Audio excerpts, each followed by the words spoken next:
cá hết giống rồi đó.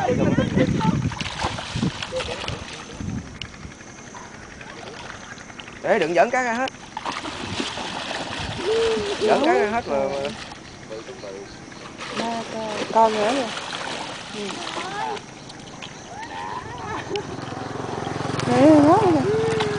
Trời ơi, đã thiệt.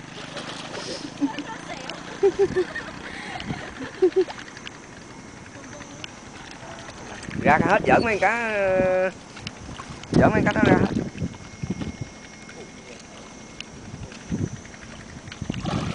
Rồi.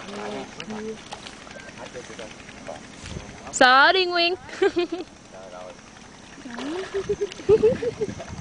Lên đây như con cà sắt này. Ôi.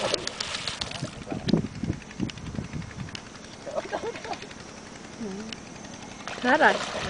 Đó, trời ơi. Còn nữa. Ơi, xuống ôm đi. Rồi chiều nay khỏi ăn luôn. Cái mấy cá này nhảy ra hết hồng còn nhiều không?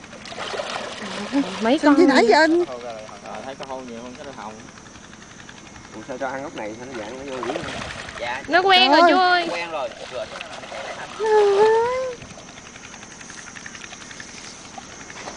Nhỏ không, lớn rồi. Trời ơi, ghét chưa. Cưng nó nặng mấy chục ký.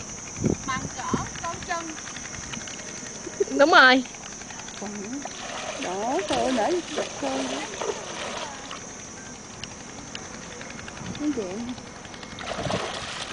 Trời ơi,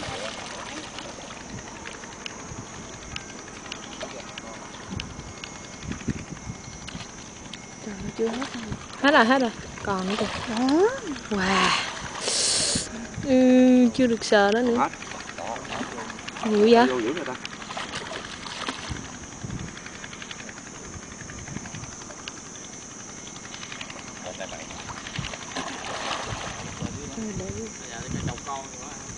Gom lại đi, gom lại. Gom nước nữa.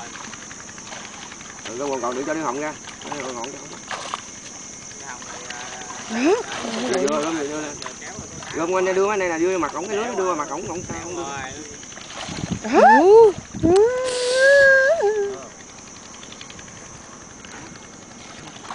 Rồi còn nữa.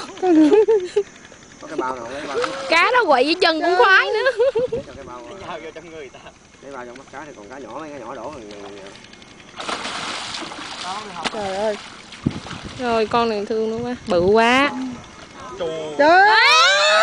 Chụp. Cá luôn mắt rồi. Ủa, mắt đâu?